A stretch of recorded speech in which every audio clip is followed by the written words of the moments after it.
All right, so the Eagles go into Carolina and they beat the Panthers 21-18 in a crazy, ridiculously insane game.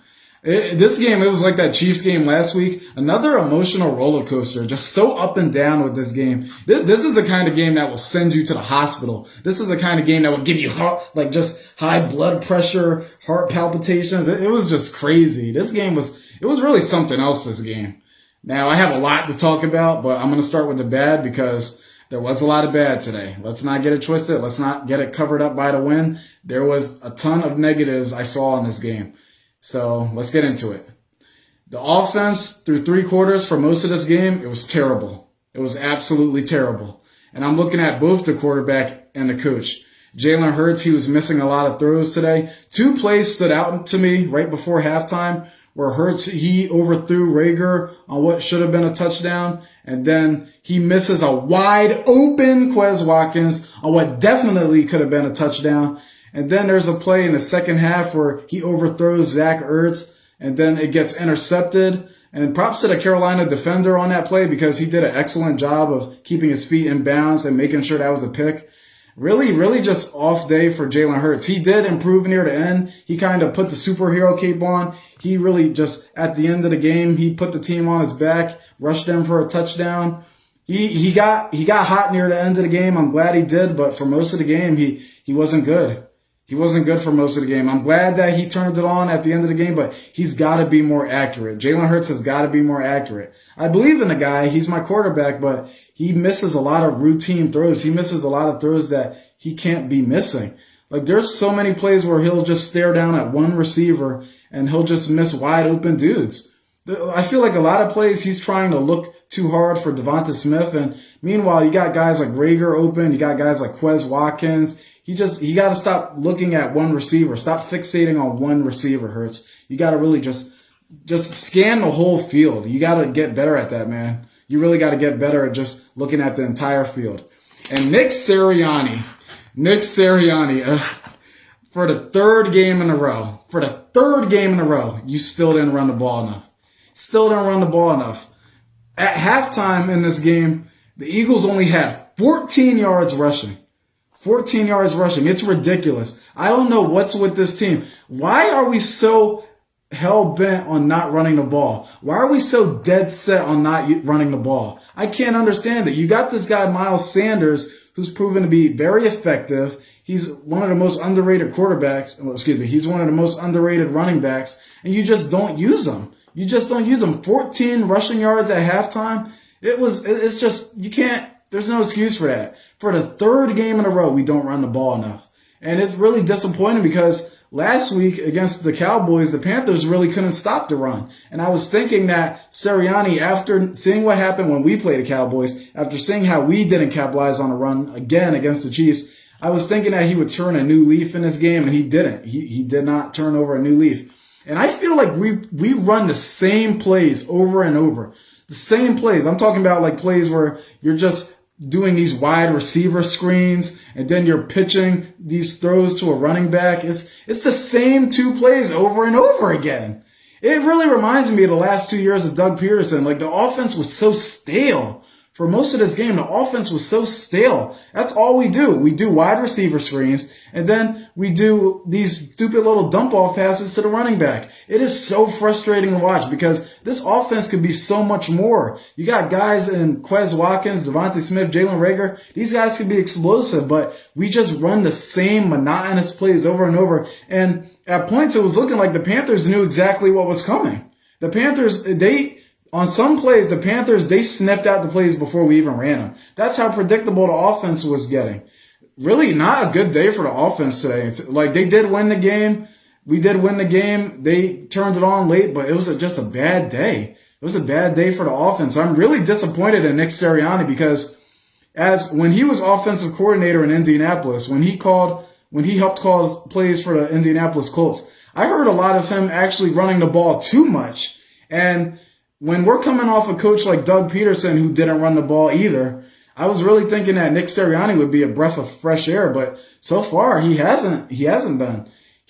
I liked his play calling against the Falcons. That game was perfect. It was perfect in that game. He didn't run the ball too much. He didn't pass the ball too much, but These last 3 games in particular, the play calling on offense has not been good. It has not been good. We have too much explosive playmaking ability. We have too much explosive playmaking ability to just be running these dump off passes to the running back and these wide receiver screens. There's one play, it's like a third and super long. It was like 3rd and 20. You do a screen with a receiver. You do a screen to the receiver. It's just so frustrating because I know this offense could be so much more. And Nick Sirianni, he's not running the ball. He's not trying to help out his young quarterback with a running game. It's like the same story for the 3rd week in a row. It was really frustrating. The offense did not do us any favors today for the most part. The offense, they were blowing this game. They were really blowing this game. Through 3 quarters, the offense was looking terrible. Now let's get to the good of this game. The defense was amazing. The defense was amazing today. The last week, it's so weird. So last week, the offense showed up and the defense was terrible. This week, the defense shows up and the offense is terrible. I don't get it. Dude, we picked off Sam Darnold 3 times. 2 of those interceptions were by Darius Slay, big play Slay, and then 1 interception to seal the game basically by, Steven Nelson. 3 interceptions off Darnold. And I was saying this in the preview of the game, we got pressure on Sam Darnold. I was saying the key to winning this game, you have to get pressure on Sam Darnold. And we did that. Javon Hargrave, he continued his reign of dominance. He had a 6th sack today. Fletcher Cox, he finally had a sack, his 1st sack of the year. Josh Sweat, he had a sack too. The defensive line was going off today, and I loved it. You had to bring pressure on Darnold to win this game, and we did just that. Like this defense, they played their heart out, and they were on the field for a long time. I was really expecting this defense to wear down and get gas like they did against San Francisco, but the defense, they played with heart. I am very proud of this defense today because when your offense is so anemic, when your offense can't really get anything done through 3 quarters, it's hard to keep it up. It's hard to really just keep that energy going. And the defense, they didn't give up. Props to the defense, man. Darius Slay, Steven Nelson, Javon Hargrave, Josh Sweat, Fletcher Cox, those guys, they balled out today. The defense and the special teams single-handedly won this game almost. And let's talk about that special team. The blocked punt. The blocked punt. What a play. What a play at a critical time in the game to get that blocked punt. Because honestly, if you have to drive the length of the field, the offense was looking so bad. I'm not sure if we win this game. That blocked punt really saved our skins. If we hadn't gotten that short field position, I'm not sure if I trusted the offense enough to go down the field and win this game. I'm really not sure. I'm just not sure. And Jake Elliott. Okay, so this guy, he struggled a lot last year. He missed like a 23-yard field goal against the Saints. We won that game, but he missed a 23-yard field goal. He was having a terrible season last year. And it looks like this year he's recovered. He's recovered. I don't think he's missed a single field goal yet. He did have one blocked against San Francisco. And today he makes a 58-yard field goal. A 58-yarder. I think that's his longest field goal since he beat the Giants with that 61-yarder in 2017, our Super Bowl season. It looks like Jake Elliott is finally back. Man, he's got his confidence back. Jake Elliott, he's not a liability anymore.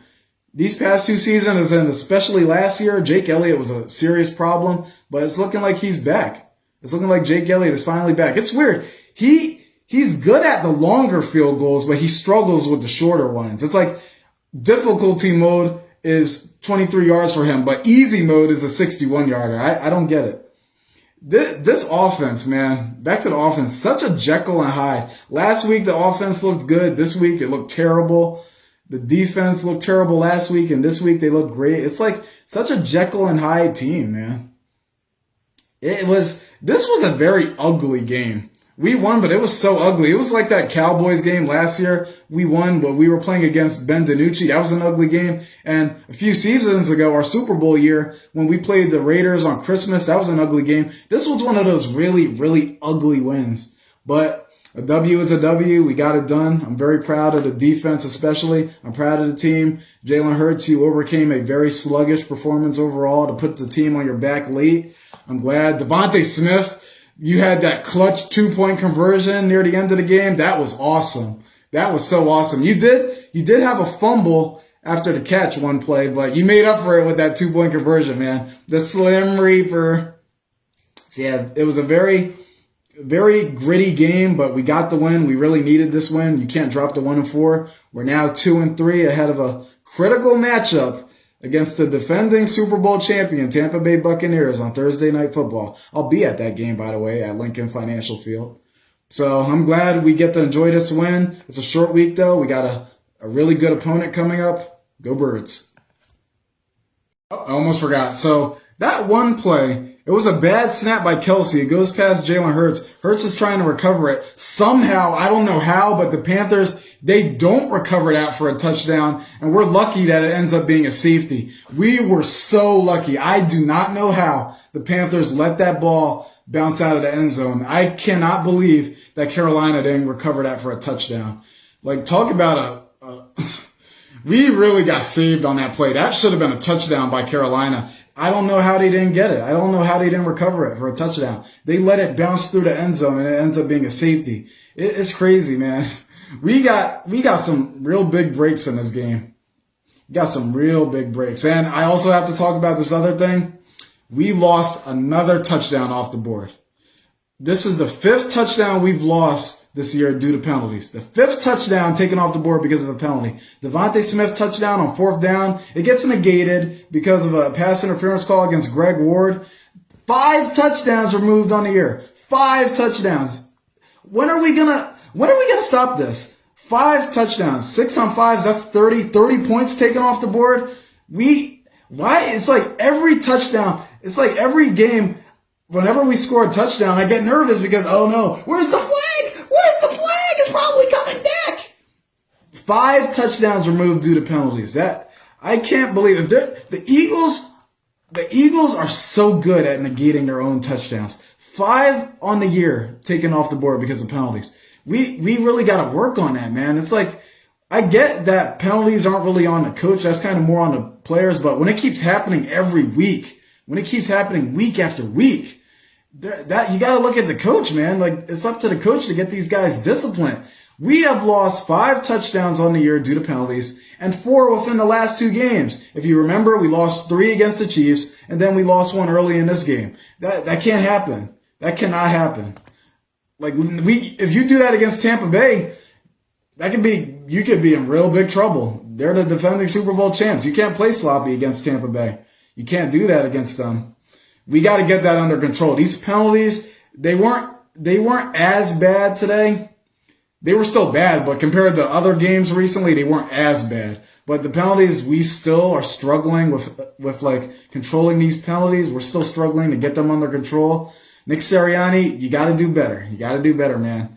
I'm disappointed, man. I thought you would show a lot of promise. I was so convinced after that Falcons game that you were just gonna bring a whole new mindset to this team. But I'm seeing a lot of stuff that I saw with Doug Peterson. Not running the ball, stale offense.